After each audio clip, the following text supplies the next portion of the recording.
السلام عليكم ورحمة الله وبركاته. مع حضراتكم محمود صبري، وده تامن فيديو من كورس How to be an developer بالعربي. في الفيديو ده احنا عايزين نتعرف على أنواع الريليشن شيب داخل أودو. ففي البداية بس أنا بدأت أعمل تو موديل جداد. موديل للانرولمنت. في انرولمنت ديت عايزين نعرف التاريخ بتاع الانرولمنت ايه، والديفولت فاليو بتاعته هي تاريخ النهاردة. فجبنا تاريخ النهاردة منين؟ من داخل fields دوت date دوت today، فهيجيب لي تاريخ النهاردة. والجريد اللي هي الدرجة بتاعة الكورس، والأكتف لو احنا عايزين نعمل أركايفنج للتسجيلة دي ولا حاجة. نفس القصة برضو الكورس، عايزين نعرف معلومات على الكورس، اسم الكورس، الديسكريبشن بتاعه. الأكتف لو احنا عايزين نعمل أركايفنج للكورس. تمام. طب أنا دلوقتي أنا عايز أربط الكورس بالستودنت. هدفي ان انا عايز اربط الكورس، او عايز اربط قصدي عايز اربط الكورس بالستودنت، واربط الستودنت بالكورس. فهو ده الهدف بتاع الفيديو، اللي احنا عايزين نتعرف على الريليشن شيب. فاحنا عندنا في البدايه عايزين نعرف ان احنا عندنا 3 ريليشن شيب داخل أوضة. اول ريليشن عندنا حاجه اسمها الميني تو 1، او بيسموها الفورين كي. الفورين كي او الميني تو 1 اللي هو انا عايز اربط ريكورد واحد بريكورد يعني انا عندي تو تيبل، وعايز اربط ريكورد في التيبل الاولانيه بريكورد واحد بس في التيبل التاني. فهي دي علاقه المينيت 1، اللي هي بتربط، اللي هو مثلا التسجيله الواحده زي ما هنعمل هنا، التسجيله الواحده ليها طالب واحد، او التسجيله الواحده ليها كورس واحد. وفي العلاقة التانية اللي هي علاقة ال1 to many. اللي هو ايه ال1 to many؟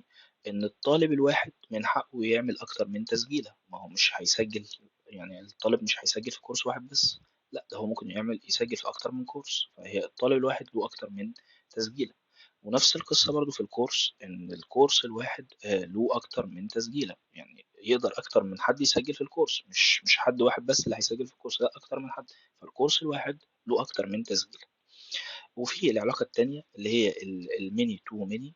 وديت لو هنا لو ممكن ننفذها ازاي التاسك اللي قدامنا ده.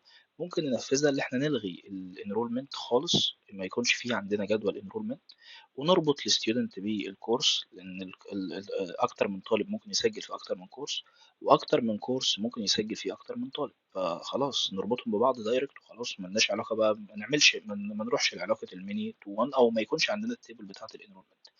بس علاقه الميني تو ميني هي بتقتصر بس اللي احنا يعني على المثال بتاعنا ده، اللي هو بس الطالب يسجل في الكورس وبس، ما فيش اي معلومات تانية.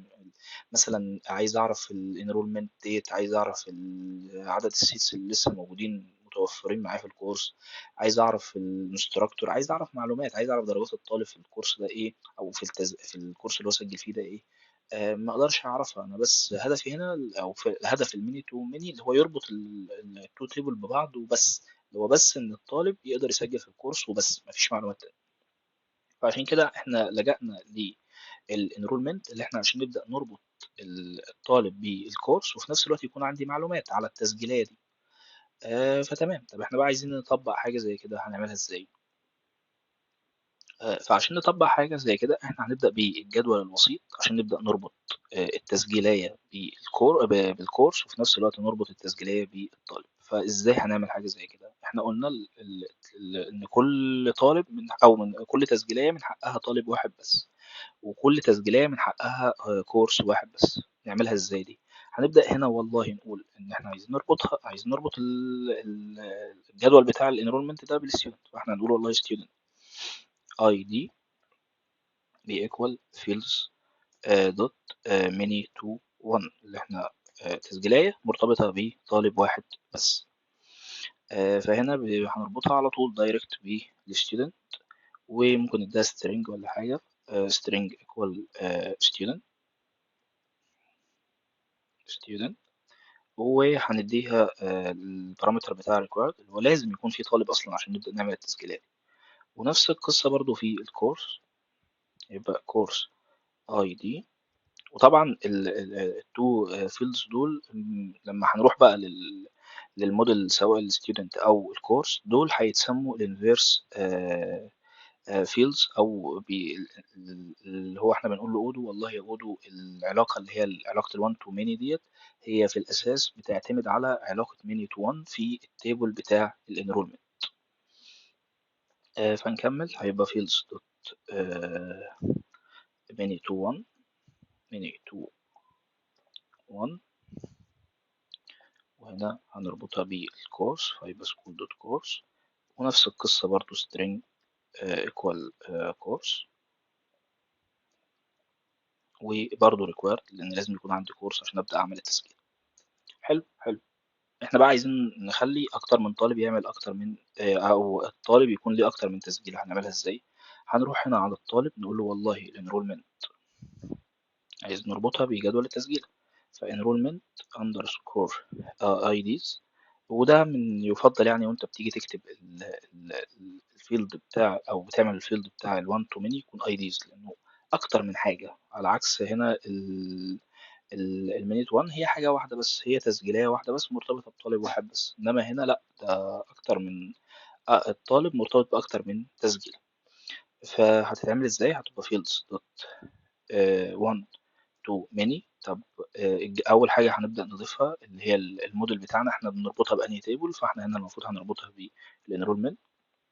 وتاني حاجه الانفيرس نيم اللي انا بقول له اودو، يا اودو اعرفي ان العلاقه بتاعت ال1 to many ديت هي مبنيه بالاساس على علاقه many to 1 في الجدول بتاع السكول انرولمنت، ومربوطه بالفيلدز اللي يسمى student ID.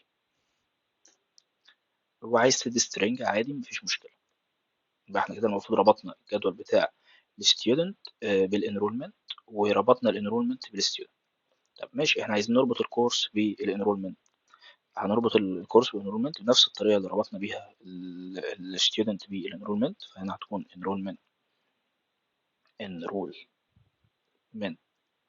underscore IDs equal fields dot 1 to many. ونفس القصه برضو ايه التيبل اللي احنا بنربط بيها، احنا بنربط بالانرولمنت. ونفس القصة برضو الانفيرس نيم بتاعنا كان هناك اسمه الكورس اي دي. فضمنيا احنا كده المفروض ربطنا الستودنت بالكورس، بس ربطناه عن طريق الانرولمنت. اللي هو مشيت ازاي؟ اللي هو هنا المفروض الستودنت التسجيلية الواحدة مربوطة بالستودنت، والتسجيلية الواحدة مربوطة بالستودنت، والتسجيلية الواحدة مربوطة بالكورس. فكده يعتبر الكورس مربوط بالستودنت، بس بدل ما قررنا نعملها على طريقة الميني تو 1 أو الميني تو ميني، لا احنا عملناها عن طريق الميني تو 1 اللي هو جدول وسيط بين الاتنين.